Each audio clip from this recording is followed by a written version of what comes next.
दिल्ली से 8 मिनट की दूरी पर अमेरिकी वायुसेना का एक विमान इस्लामाबाद से अमेरिकी दूतावास का सामान लेकर दिल्ली पहुंचने ही वाला था। उसने दिल्ली एटीसी को सूचना दी कि उसने आग का एक बड़ा सा गोला देखा है जो कुछ ही पल में जमीन पर अलग अलग दिशाओं में गिरते हुए दिखा है।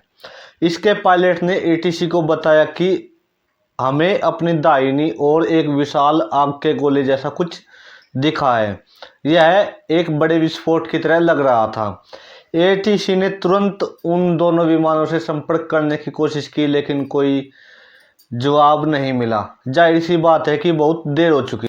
इसके 1 मिनट बाद अमेरिकी विमान ने दोबारा से इस खबर की पुष्टि की। उन्होंने पहले इसे बिजली चमकने की एक घटना समझा था, लेकिन उन्होंने स्पष्ट किया कि हमें इस समय आपके उत्तर पश्चिम में लगभग 44 मील दूर दाईं ओर 2 आग के गोले दिखाई दे रहे हैं। उन्होंने और भी स्पष्ट किया कि गुजरते हुए हमने बादलों में एक आग का बड़ा गोला देखा है। मुझे मलबा दिखाई दे रहा है। जमीन पर 2 अलग अलग जगह पर आग है और ये आग के गोले दिल्ली एयरपोर्ट से करीब 100 किलोमीटर दूर हरियाणा के चरखी दादरी में गिरे थे। एटीसी ने जिन 2 विमानों से संपर्क करने की कोशिश की थी, उनमें से एक विमान कजाकिस्तान एयरलाइंस का IL-76 और दूसरा सऊदी एयरलाइंस का बोइंग 747 था। ये दोनों विमान हवा में एक दूसरे से टकरा गए थे। सऊदी फ्लाइट में 289 यात्री और 23 क्रू मेंबर समेत कुल 312 लोग सवार थे। फ्लाइट दिल्ली के इंदिरा गांधी एयरपोर्ट से देहरान सऊदी अरब जा रही थी। इस फ्लाइट के कैप्टन खालिद अल सुबेली थे। खालिद अल सुबेली 9837 घंटों की उड़ान के साथ एक अनुभवी पायलट थे। कजाकिस्तान की फ्लाइट चिमकेंट एयरपोर्ट कजाकिस्तान से इंदिरा गांधी एयरपोर्ट दिल्ली आ रही थी।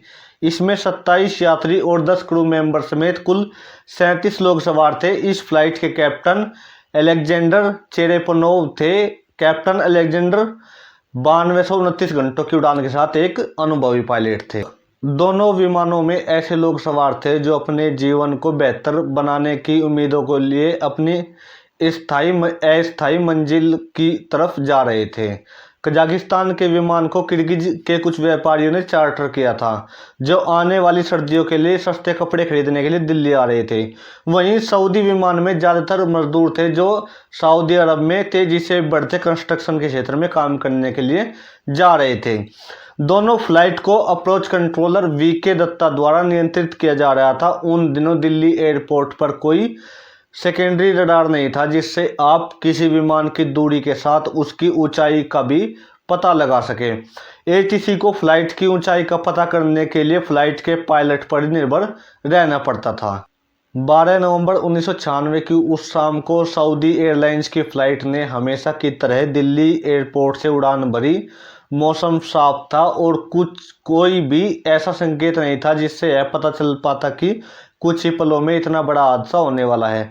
करीब 500 किलोमीटर प्रति घंटे की रफ्तार से उड़ते हुए बोइंग 747 ने कुछ ही मिनटों में 14,000 फीट की ऊंचाई पर पहुंच गया और उसने दिल्ली एटीसी से और भी ऊपर जाने की इजाज़त मांगी, लेकिन एटीसी ने उसे उसी ऊंचाई पर बने रहने का निर्देश दिया। उन दिनों दिल्ली एयरपोर्ट का रनवे 1 वे था, यानी प्रस्थान और आगमन दोनों रनवे के एक ही तरफ से होता था। कजाकिस्तान की फ्लाइट को 15,000 फीट तक उतरने की मंजूरी दे दी गई थी, जब यह गंतव्य हवाई अड्डे के बीकन से लगभग 137 किलोमीटर दूर थी। सऊदी एयरलाइंस की फ्लाइट उसी वायुमार्ग पर विपरीत दिशा में उड़ रही थी जिसको 14,000 फीट पर चढ़ने की मंजूरी दे दी गई थी। लगभग 8 मिनट बाद 6:40 के आसपास कजाकिस्तान की फ्लाइट ने 15,000 फीट की निर्धारित ऊंचाई तक पहुंचने की सूचना दी। होता ऐसा कि कजाकिस्तान की फ्लाइट 15,000 फीट पर उड़ रही थी और सऊदी एयरलाइंस की फ्लाइट 14,000 की फीट पर थी। दोनों विमानों के बीच में 1,000 फीट की वर्टिकल दूरी बनी रहती और सऊदी फ्लाइट कजाकिस्तान की फ्लाइट के नीचे से गुजर जाती। एटीसी ने कजाकिस्तान की फ्लाइट को यह भी बताया कि बिल्कुल विपरीत दिशा में सऊदी एयरलाइंस की उड़ान केवल 10 मील दूर है और मुमकिन है कि अगले 5 मील में कजाकिस्तान के विमान को पार करेगी। एटीसी ने आगे निर्देश दिया कि रिपोर्ट इफ इन साइट, यानी अगर आपको ये विमान दिखाई दे तो एटीसी को इसकी सूचना दी जाए। कजाकिस्तान के विमान ने दोबारा दूरी तय की। एटीसी ने जवाब दिया कि ट्रैफिक अब 8 मील दूर है और 14,000 फीट की ऊंचाई पर है। जब कंट्रोलर ने कजाकिस्तान की फ्लाइट को दोबारा कॉल किया, उसे कोई जवाब नहीं मिला। उसने दूसरी फ्लाइट की दूरी के बारे में चेतावनी देने की कोशिश की थी, लेकिन तब तक बहुत देर हो चुकी थी। सऊदी विमान के लेफ्ट विंग से कजाकिस्तान विमान के लेफ्ट विंग के साथ दोनों विमान आपस में टकरा गए थे। जब तक यह खबर दिल्ली के मीडिया कार्यालयों में पहुंची, तब तक शाम के न्यूज बुलेटिन रिकॉर्ड किए जा चुके थे।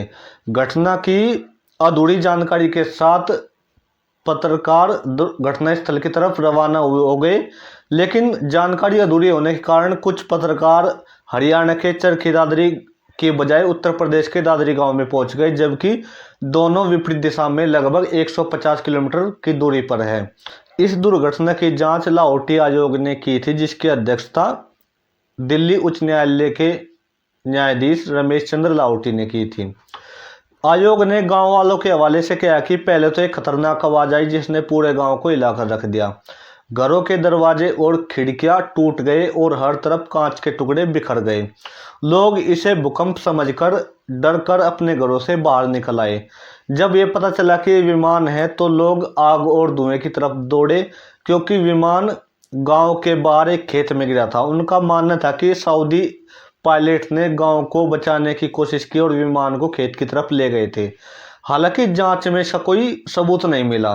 विमान के मलबे से अंदाजा लगाया गया कि कजाकिस्तान का विमान सऊदी विमान से नीचे आ चुका था और जैसे ही सऊदी विमान दिखा, उसने तुरंत अपनी सही ऊंचाई 15,000 फीट पर पहुंचने की कोशिश की और बिल्कुल आखिरी समय में उसका पिछला हिस्सा सऊदी विमान के दाएं विंग से टकरा गया। जब ब्लैक बॉक्स की जांच करने की बारी आई तो ब्लैक बॉक्स क्या होता है और ये कैसे काम करता है, कैसे विमान की दुर्घटनाओं के राज खोलता है, आप इसके लिए हमने एक अलग से वीडियो बना रखा है। हमारे चैनल पर जाकर आप ये वीडियो देख सकते हैं। जब ब्लैक बॉक्स की जांच करने की बारी आई तो पक्षकार इसे भारत में खोलने के लिए सहमत नहीं हुए। आयोग ने भारत की नेशनल एरोनॉटिकल लेबोरेटरी में रिकॉर्ड हासिल करने का सुझाव दिया था, लेकिन दोनों एयरलाइंस ने लैब की क्षमताओं पर संदेह व्यक्त किया और भारत के बाहर डिकोडिंग पर जोर दिया। आखिरकार यह फैसला हुआ कि कजाकिस्तान एयरलाइंस अपने ब्लैक बॉक्स की जांच मॉस्को की एक लैब में कराएगी और सऊदी एयरलाइंस ब्रिटेन की लैब में जांच कराएगी। लाहौटी आयोग और पक्षकारों को इस प्रक्रिया के लिए दोनों जगह पर मौजूद रहने की इजाज़त थी।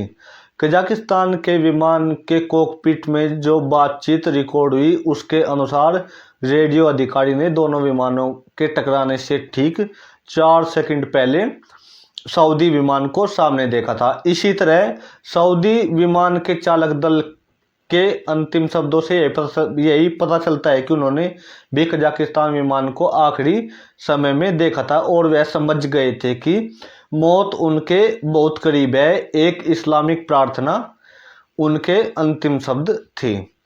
घटनास्थल का दौरा करने, एटीसी के स्टाफ के बयान करने और ब्लैक बॉक्स की जांच के बाद लाहौटी आयोग ने यह निष्कर्ष निकाला कि टकराव का मूल और अनुमानित कारण कजाकिस्तान के विमान का बिना अनुमति 14,000 फीट से भी कम ऊंचाई पर आना और निर्देश के अनुसार 15,000 फीट पर न बने रहना। आयोग ने यह भी स्पष्ट किया कि कजाकिस्तान विमान की दुर्घटना की एक वजह कजाकिस्तान के पायलट को अंग्रेजी भाषा का ज्ञान कम था, जिसके कारण एटीसी के निर्देशों की गलत व्याख्या की गई थी। आयोग ने कहा कि दोनों विमानों को एटीसी की तरफ से स्पष्ट और उचित निर्देश दिए गए थे जो तयशुदा प्रक्रिया के अनुसार थे और दिल्ली हवाई अड्डे के वन वे कॉरिडोर ने दुर्घटना में कोई भी भूमिका नहीं निभाई। आयोग ने यह भी कहा कि दुर्घटना से करीब 30 सेकंड पहले दोनों विमान बादलों की परत में दाखिल हुए थे और उनमें हल्का सा टर्बुलेंस हुआ था, लेकिन इससे कोई आपात स्थिति पैदा नहीं हुई। यह भी निष्कर्ष निकाला गया कि दुर्घटना किसी भी प्रत्यक्ष या अप्रत्यक्ष तोड़फोड़, आंतरिक विस्फोट या दोनों विमानों में से किसी एक की भी आंतरिक खराबी का परिणाम नहीं थी। इस दुर्घटना के बाद दिल्ली के रडार सिस्टम को आखिरकार आधुनिक कर दिया गया। नागरिक उड्डयन महानिदेशालय ने भारत के अंदर और बाहर जाने वाले सभी विमानों में हवाई टकराव से बचने वाले सिस्टम TCAS को लगाना जरूरी कर दिया। अंतर्राष्ट्रीय स्तर पर इसका असर यह हुआ कि पायलटों के लिए अंग्रेजी भाषा का एक मानक अनिवार्य कर दिया गया। 1996 में दिल्ली हवाई क्षेत्र में आगमन और प्रस्थान दोनों के लिए केवल एक ही कॉरिडोर था, जो कि अधिकांश हवाई क्षेत्र भारतीय वायुसेना द्वारा ले लिया गया था। दुर्घटना के कारण जांच रिपोर्ट में नई दिल्ली के वायु क्षेत्र में हवाई यातायात प्रक्रिया और बुनियादी ढांचे में बदलाव की सिफारिशें की गई। दुर्घटना के वर्षों बाद भी विमानों का इस तरह हवा में टकराना अविश्वसनीय घटना लगता है, लेकिन 349 लोगों की मौत अंतिम सच है। कैसी लगी आपको ये जानकारी कमेंट बॉक्स में लिखकर जरूर बताएं। अगर आप चैनल पर नए हो तो चैनल को सब्सक्राइब करें। अगर वीडियो अच्छा लगा हो तो वीडियो को लाइक करें। धन्यवाद।